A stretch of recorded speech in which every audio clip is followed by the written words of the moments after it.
bem focado nisso. Quinta-feira, você já sabe, dia de SOS Ver Mais.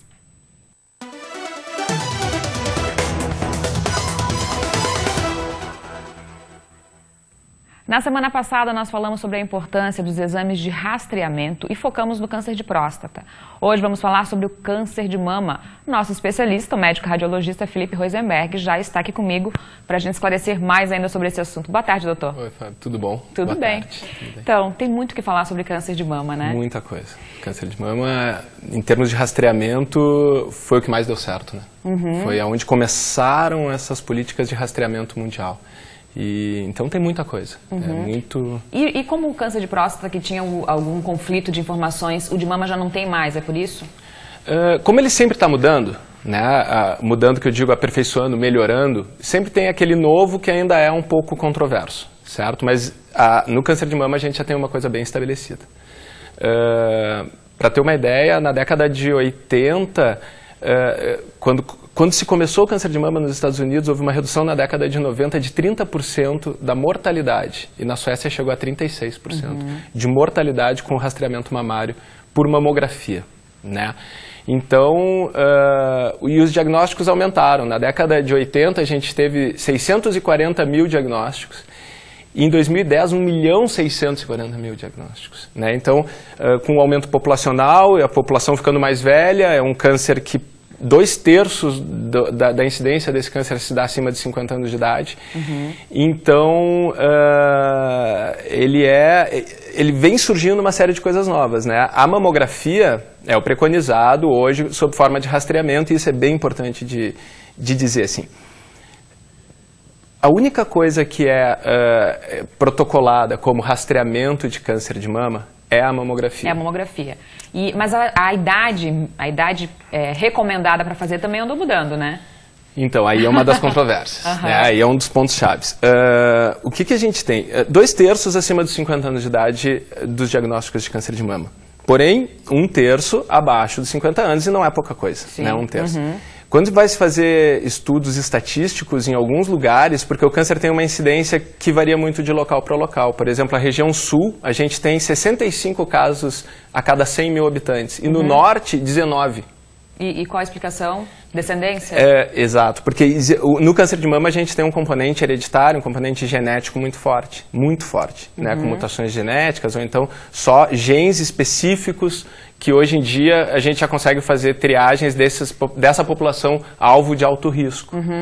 Então, o que acontece? Em algumas populações, em alguns estudos, até 40% abaixo de 50 anos de idade. Até 40%. Doutor, mas não seria que aqui a gente está diagnosticando mais? No sul mais do que no nordeste? Não pode ser isso? Ou não tem essa relação? Eu acho que aqui se diagnostica mais, sim, mas existe uma incidência diferenciada, sim, também. É os dois, né? A gente tem uma saúde um pouco mais estruturada, sob forma de saúde pública, mas também tem uma incidência de população, com certeza. Populações e populações variam muito no câncer de mama, pelo componente hereditário e genético. Sim. Então, o que acontece? O que é preconizado hoje no Brasil pelo SUS, né? Dos 40 aos 50 anos, de 2 em 2 anos. Faz uma mamografia aos 40 anos, depois de 2 em 2 anos até os 50, e depois anual dos 50 aos 70, certo? O Colégio Brasileiro de Radiologia, que é a parte um pouco mais técnica disso, preconiza a partir dos 40 anual, certo?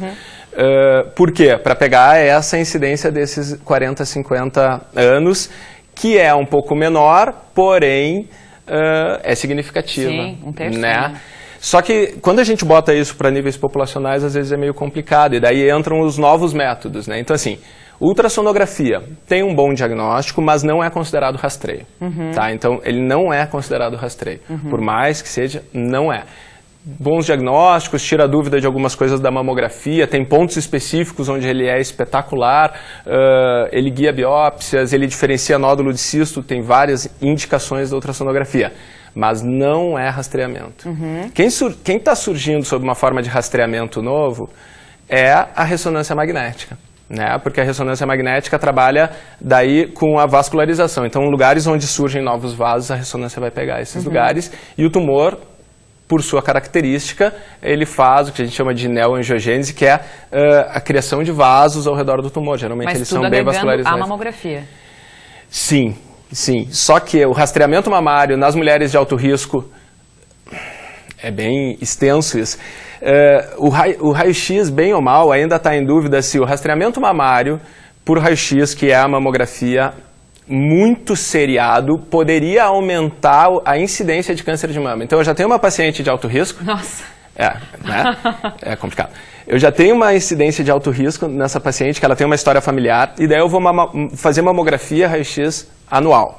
Então, isso não está comprovado se isso poderia ou não aumentar a incidência nessas pacientes. Então, o que começou a se preconizar é que se faça o rastreamento com essas pacientes também com ressonância magnética. Então, as duas se somam e o ultrassom também se soma. A mamografia... Mas continua fazendo anualmente? Acima de 50, a mamografia e às vezes ressonância. Abaixo também. Abaixo de 50 anos, existem protocolos onde vão utilizar ressonância magnética e mamografia, intercalados. E às vezes eles estão tentando colocar ressonância e ultrassom, porque esses não envolvem radiação. Aí é o controverso, certo? A ressonância, por vários estudos, ela tem um diagnóstico tão sensível quanto, e em alguns casos até melhor do que a mamografia. O que acontece? Alto custo, é complicado, você não vai colocar máquinas de ressonância em todos os lugares. Ele é um exame bem complicado de fazer e de interpretar. Não é um exame simples, então precisa ser alguém que saiba fazer ressonância de mama, tanto fazer o exame quanto interpretar o exame. Ele usa contraste. Então, quando a gente transforma em forma de rastreamento populacional, ele tem algumas coisas, mas para o diagnóstico, ela vem se mostrando excepcional. Doutor, até porque o SUS não dá conta, né? Existe também, não sei se é mito ou verdade, mas que mudou a idade, né? Que você mesmo falou que a Sociedade de Radiologia recomenda anualmente depois dos 40 e o SUS, né? Depois dos 50. Para tentar fazer uma coisa populacional para abranger todas as mulheres. Custos também é isso, com certeza, com certeza. Então daí vão falar, acima de 70. Acima de 70, teoricamente, não está mais preconizado fazer. Então, a não ser que a paciente tenha, olha o que está escrito, tenha condições de fazer os procedimentos caso haja um diagnóstico. Ou seja, eu tenho que ter uma paciente muito rígida para que, caso eu faça um diagnóstico, tenha condições de tratamento. Então, só que é isso, né? Quando tu está falando de população, ok, mas quando tu está falando do teu caso, é o teu caso. Então, eu tenho câncer, eu tenho um histórico familiar, e daí eu vou entrar na política do SUS ou não. Então, a gente tem algumas coisas, né? Comprovadamente, por exemplo, dentro da mamografia, para você ter uma ideia, antigamente era mamografia analógica. Essa não vale mais para nada, que é o antigo filme de raio-x, aquele... Mas é feita ainda? Olha, mas assim, não posso dizer que não vale mais para nada, mas não vale mais para nada. Se tu vai ler artigos sobre isso, ela tem um poder de diagnóstico comparado com a mamografia digital muito inferior. Daí nisso se surgiu a mamografia digital, onde tem dois braços, a digitalizada e a digital direto. Comprovadamente, a digital direto faz mais diagnóstico do que a digitalizada. E agora está surgindo a tomossíntese, que é uma subespecialidade da digital, que vai fazer mais diagnóstico do que todas as outras juntas. Questão, custo, né? Uma mamografia analógica, 100 mil reais, uma digitalizada 200 mil reais, uma digital 1 milhão de reais, uma tomossíntese, 2 milhões de reais. E infelizmente, então nisso entra... pequeno da população que tem acesso. Né? Exatamente, isso entra a questão do rastreamento. Tá. Quando tu bota uma máquina de ressonância que custa 4, 5 milhões de reais para fazer um exame, quando tu transforma isso em rastreamento, tu tem que ver a disponibilidade de tu colocar isso aí em todos os lugares do Brasil para atender toda a população. Não dá conta. Vamos falar mais daqui a pouquinho? Tem muito o que falar ainda. Continua aí. E você também